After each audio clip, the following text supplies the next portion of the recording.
Hey guys, I'm a little late making this haul video. These are actually some books that I picked up back in November at a place called Galactic Comics in Florence, South Carolina. Nice shop. Uh, they've got a tremendous amount of back issues, some really fairly priced, high end books, just depending on what you're looking for. But in my opinion, they are the probably the best comic shop in the PD area. There are several other comic shops that I visit on a regular basis and close to my home that are also very good. But anyway, quit the gabbing and get it to show the comics. I used to watch this show when I was a little fellow. This is the Banana Splits. This is issue number 8, which is the last issue. This is based, of course, on the television show. I think it was a Sid and Marty Krofft, maybe. Might have been a Sid and Marty Krofft show. But anyway, I know they recently made a movie with the Banana Splits in it, so thought I'd pick this up. This is Magnus Robot Fighter number 20 from Gold Key. I like these old Magnus books. They're very well drawn. The stories are, the stories are actually very good too. It's just because they're Gold Key, I don't think a whole lot of people pay very much attention to it. But if you can find these older issues in a cheap box, pick them up. I don't think you'll be disappointed. Wasn't really familiar with this one. This is Fantastic Four Unstable Molecules number 3. And this is number 4. There were 4 of these in the limited edition series. Like I said, I wasn't very familiar with it, so I thought I'd pick them up. They were in the cheap box for maybe, I think I paid 70 cents when all was said and done. Anyway, so I picked those up just to see. Picked up a couple of these old Treasure Chest magazines or comics. See, this one is from September 8th, 1955. It's actually in fairly good shape. I think it's got a little piece out here on the bottom, but because of the way this is drawn, it's kind of hard to tell. Anyway, these were put out under the auspices of the Catholic Church back in I think they started in the late 40s or early 50s. Anyway, this is volume 11, so however they did that. Anyway, so pick that one up. This one is from November 7th, 1957. This is the December 31st, 1959 issue. And this last one is a very interesting one. Let me go ahead and take it out of the bag so I can show you what I'm talking about. This is the January 30th, 1963 issue. You can see on the front, this is it looks like an orchestra playing. And you flip it over and it's got the rest of the orchestra. But if you're paying attention, this guy right here is Joe Sinnott. And the other guys that are pictured on the back and the front of this issue are all of the artists that were drawing comics for Treasure Chest, which included like Reed Crandall, Ogden Whitney, a lot of great Golden Age artists drew for Treasure Chest back during this time period, and this cover has caricatures of each of them on it. I found out about this issue, and I can't remember if it was Comic Book Creator from Tomorrow's or Alter Ego from Tomorrow's.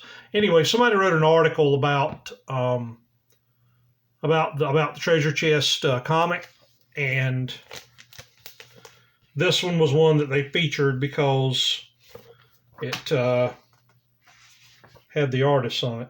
Actually, on the inside, it tells you who they are. It's Breed Crandall, and then it shows the other regular pictures of people. This one is Dick Giordano, if I'm not mistaken. There's Joe Sennett. Anyway, the answer key is on page 35.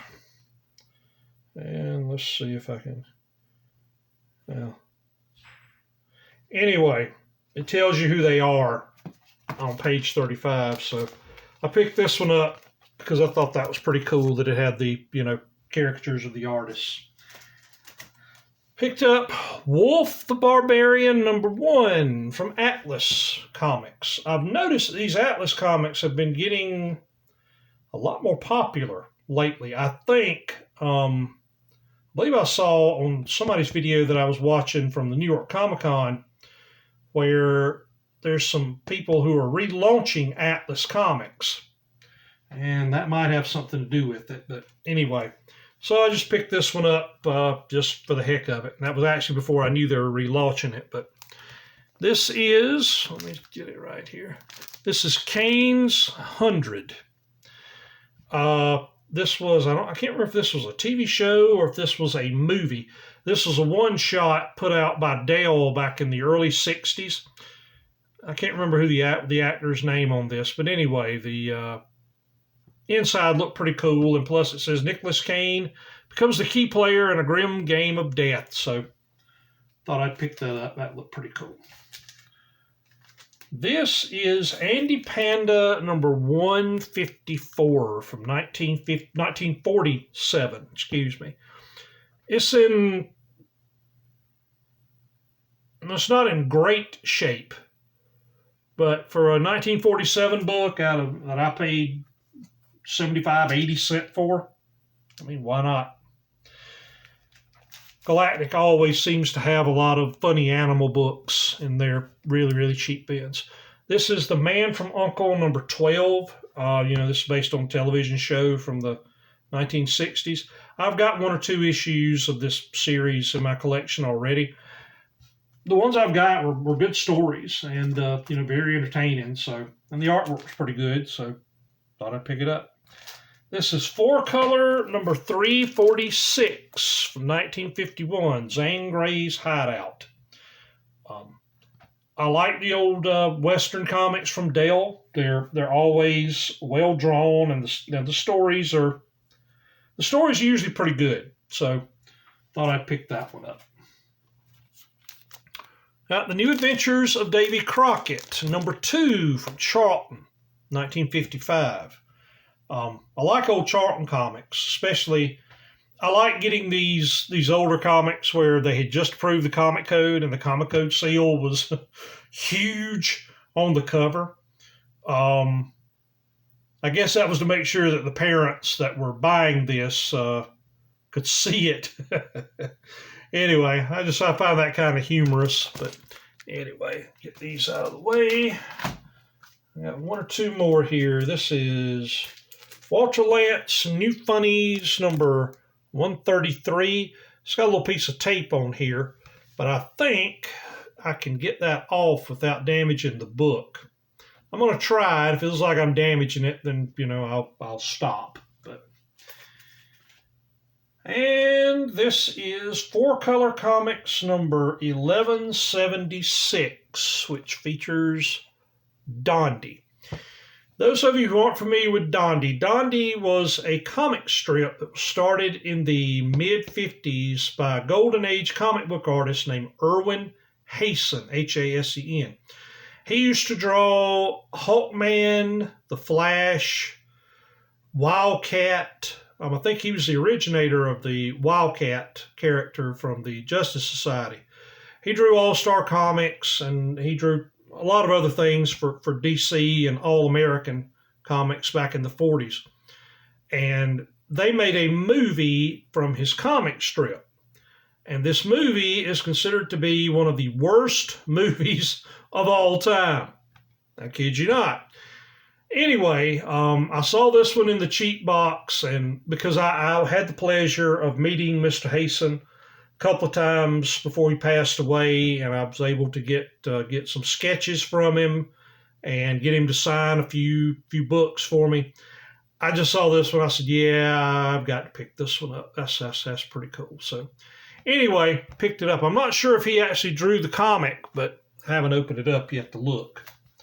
But anyway, and the last thing that I picked up, and this I did not pick up from Galactic Comics.